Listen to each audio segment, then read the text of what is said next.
Hello बच्चों, आप लोग कैसे हैं।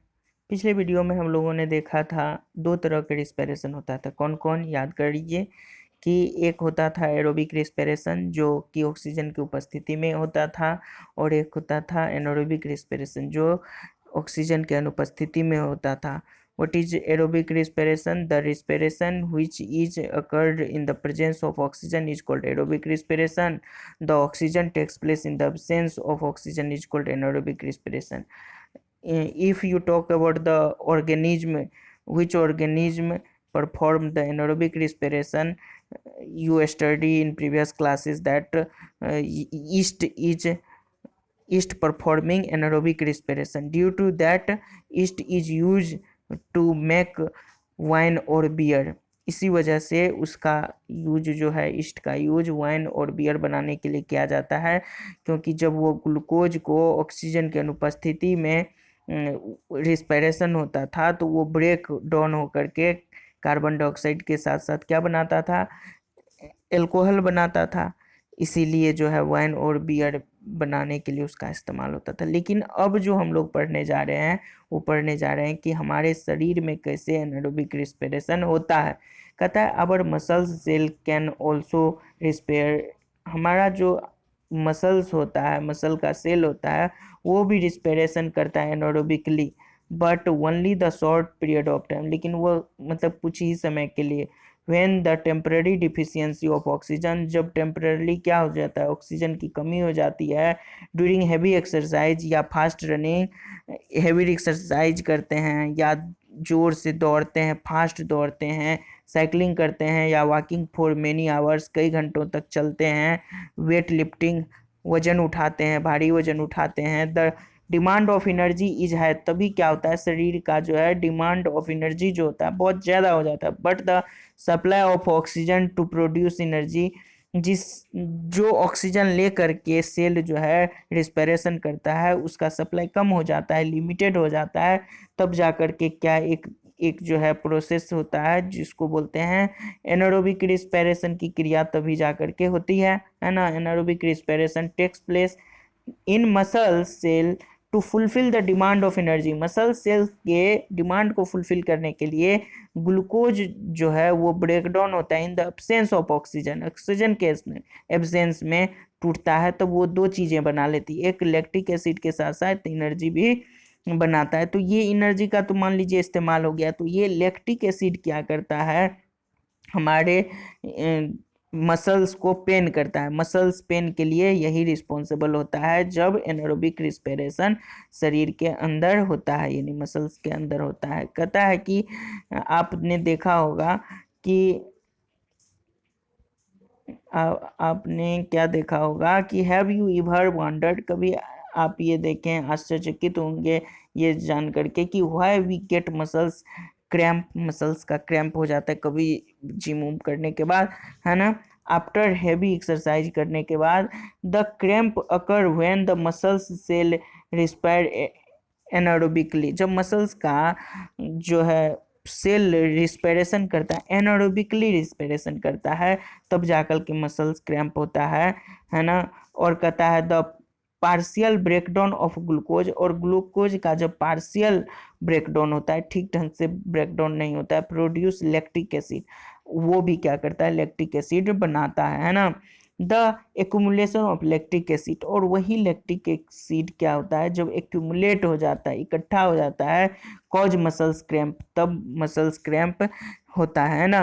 We get relief from the cramp, हम लोग क्या करते हैं, क्रैम्प से रिलीफ पा लेते हैं आफ्टर अ हॉट वाटर, जब गर्म पानी से नहाते हैं या गर्म पानी से उसको सेकते हैं, तो वो जो क्रैम्प होता है, मसल्स क्रैम्प, वो क्या होता है, ठीक हो जाता है, या मसाज करते हैं तो भी ठीक हो जाता है। Can you guess why it is so, ऐसा क्यों हो जाता है, कभी आपने अंदाजा लगाया है, गेस किया है। तो कहता है कि हॉट वाटर बाथ, मतलब गर्म पानी से नहाने के बाद या मसाज करने के बाद improve the circulation of blood, blood का सर्कुलेशन तेज हो जाता है। और जैसे ही ब्लड का सर्कुलेशन तेज होगा, आप जानते हैं कि ट्रांसपोर्टेशन ऑफ O2 का जो ट्रांसपोर्टेशन है वो ब्लड से होता है।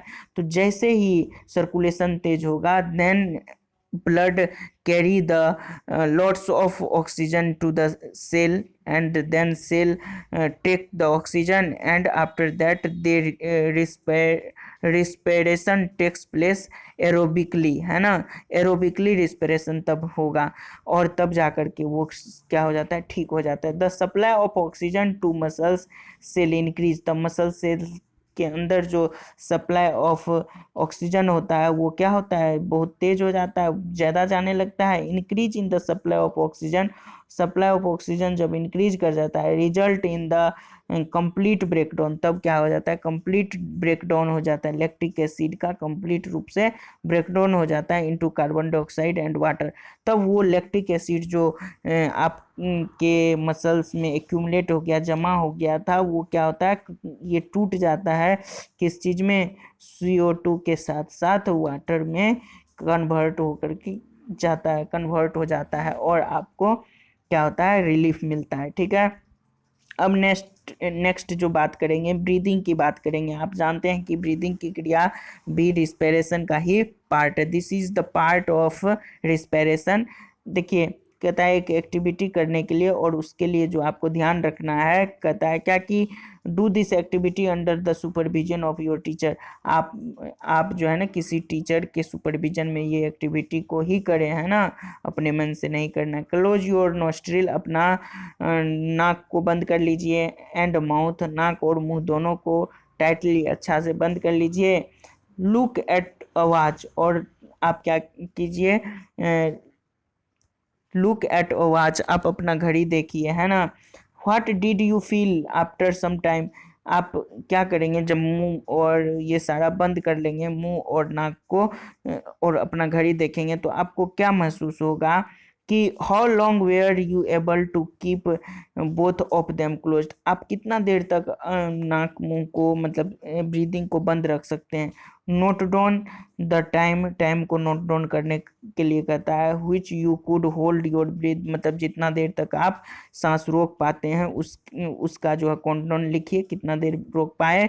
सो ताकि जो है नो यू नो दैट, आप जान सकें कि you can not survive long, आप जो है मतलब ज़्यादा समय तक सरवाइव नहीं कर सकते हैं विदाउट ब्रीदिंग, बिना ब्रीदिंग के आप ज़्यादा देर तक सरवाइव नहीं कर सकते हैं। Breathing means taking air, breathing means क्या होता है, what does it mean, it means only, it means that कि we take oxygen inside our body by the help of breathing. तो ब्रीदिंग क्या, ब्रीदिंग का बस इतना मतलब होता है कि हम लोग क्या करते हैं, एयर लेते हैं अपने अंदर, उसी को क्या कहते हैं, ब्रीदिंग करते हैं। और एक्सेल जो करते हैं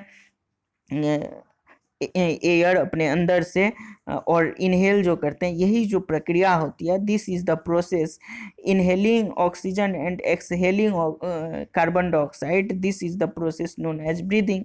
कहता है क्या कि जो हम लोग सांस लेते हैं उसमें परसेंटेज ऑफ ऑक्सीजन जो होता है वो ज़्यादा होता है, रिच ऑक्सीजन होता है, ऑक्सीजन रिच एयर होता है, जबकि विच गिविंग आउट एयर, जो हम लोग निकालते हैं बाहर फेंकते हैं, वो क्या होता है कि रिच होता है कार्बन डाइऑक्साइड में, उसमें ज़्यादा परसेंटेज होता है। कहता है with the help of the respiratory organ, respiratory organ के हेल्प से the taking of air rich in oxygen, जब रिस्पिरेशन होता है तो वो ऑक्सीजन को ले जाया जाता है बॉडी में, इज कॉल्ड इनहेलेशन। और जो मतलब एयर का लेना ही, एयर का लेना ही, ऑक्सीजन का अपने बॉडी के अंदर लेना ही इनहेलेशन कहलाता है। तो what is inhalation, inhalation is the process in which we take oxygen into our body. समझ गए इनहेलेशन क्या हुआ। और कहता है कि एक्सहेलेशन क्या हुआ, एक्सहेलेशन हुआ कि the giving out of air, मतलब giving out of air rich in carbon dioxide is known as exhalation. मतलब जो हम लोग छोड़ते हैं, जो सांस छोड़ते हैं जो रिच होता है किस चीज़ में, कार्बन डाइऑक्साइड में, उसी को क्या बोलते हैं, एक्सेलेशन बोलते हैं। कई बार बता चुके हैं, ये तीसरी बार है जो कि बताए हैं आपको, acceleration inhalation, it is continuous process. और ये जो है ना एक कंटिन्यूअस प्रोसेस है कि एक्सेलेशन इनहेलेशन, और इसी के साथ ये जो दोनों क्रियाएं होती है ब्रीदिंग के लिए रिस्पॉन्सिबल होती है ना। कहता है कि on all the time through out the life, पूरे जीवन में जो है ऑर्गेनिज्म क्या करता है, ये क्रिया करते रहता है। The number of times person breathe in a minute, कितने, एक मिनट में कितने बार सांस लेता है कोई भी आदमी, term as the breathing rate, और जितना बार एक मिनट में सांस लिया जाता है किसी व्यक्ति के द्वारा उसी को रेट ऑफ ब्रीदिंग या ब्रीदिंग रेट कहते हैं। ड्यूरिंग द ब्रीदिंग के दौरान क्या होता है, इनहेलेशन होता है और एक्सहेलेशन होता है, takes place, exhalation and inhalation takes place alternately. A breathe means one inhabitation plus one exhalation, मतलब इनहेलेशन भी होता है साथ ही साथ एक्सहेलेशन भी होता है ना। कहता है कि would you like to find out your breathing rate, क्या आप अपना ब्रीदिंग रेट को फाइंड कर सकते हैं। Do you want to know whether it is constant और it change according to the requirement of oxygen, कहता है क्या कि ये चेंज हो सकता है according to requirement of oxygen, जब ज़्यादा ऑक्सीजन की ज़रूरत हो तो ये तेज हो जाता है और कम तो ये कम हो सकता है। लेट अस फाइंड आउट, चलो इसको पता करते हैं, है ना, एक एक्टिविटी से। कहता है एक्टिविटी 10.2 देखिए, कहता है कि generally we are not aware that, हम लोग जनरली ये बात नहीं जानते हैं कि दैट वी आर ब्रीदिंग, कि हम लोग ब्रीद कर रहे हैं, मतलब ये एक नेचुरल हैबिट हो जाता है, पता ही नहीं चलता है कि हम लोग सांस ले रहे हैं। हाउएवर, जबकि if you try to if you try you can count your rate of breathing, अगर आप इसको गिनना चाहते हैं, breathe in and out normally आप ब्रीद इन और आउट करते हैं। Find out how many times you breathe in and breathe out, कितना बार आप सांस लेते हैं और सांस छोड़ते हैं in a minute. Did you inhale same number of time as you exhaled, क्या आप जितना बार सांस लेते हैं क्या उतना ही बार छोड़ते हैं। नाउ काउंट, अब उसको क्या कीजिए, आप काउंट कीजिए योर ब्रीदिंग रेट, अपना breathing rate. After brisk walk, आप जब वॉक करते हैं, एंड आफ्टर रनिंग, आप जब दौड़ते हैं, रिकॉर्ड योर ब्रीदिंग, तब आप अपना ब्रीदिंग रेट को रिकॉर्ड कीजिए। Rate as soon as you finish your after complete rest, जब तक कि आप रेस्ट में होते हैं तब उसके बाद काउंट करना उसको शुरू कीजिए। कहता है कि एक क्या होगा, tablet your fingers and compare, अपने फिंगर पर गिनिए और कहता है कि उसको कंपेयर कीजिए your breathing rate under the different condition, मतलब डिफरेंट कंडीशन में आप अगर अपना ब्रीदिंग रेट को क्या करेंगे, कंपेयर करेंगे काउंट करके, तो दोज ऑफ आवर, और अपने क्लासमेट के साथ भी क्या करें उसको, different condition with those of your classmate के साथ। कहता है from above activity you must have realise, ये जो एबव एक्टिविटी हुआ काउंट करने वाला ब्रीदिंग रेट को, whenever a person need extra energy, जब आदमी को एक्स्ट्रा एनर्जी की ज़रूरत होती है, he and she breathe faster, तब वो क्या करता है, ब्रीद करता है फास्टर। इससे यही रिजल्ट ना निकला कि जब एक्स्ट्रा एनर्जी की ज़रूरत होती है तो हम लोग तेज़ी सांस लेते हैं, एज अ रिजल्ट जिसके कारण मोर ऑक्सीजन, हम लोगों के शरीर में ऑक्सीजन का जो फ्लो हो ज़्यादा होने लगे, है ना, यही है। अब देखिए यहाँ तक हम लोग हो गया था। कहता है कि ऑन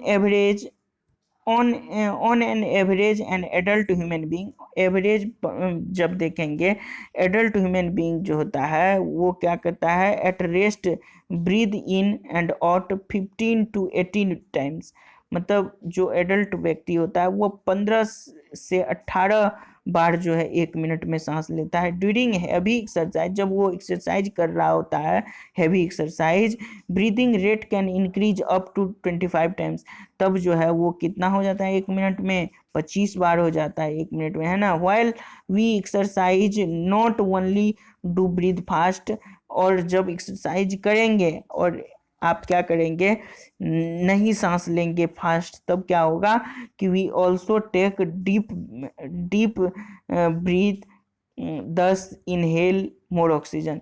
कहता है क्या कि जब आप डीप ब्रीथ लेते हैं तो आप इनहेल करते हैं बहुत ज़्यादा ऑक्सीजन, है ना, वो आपके लिए फ़ायदेमंद होता है।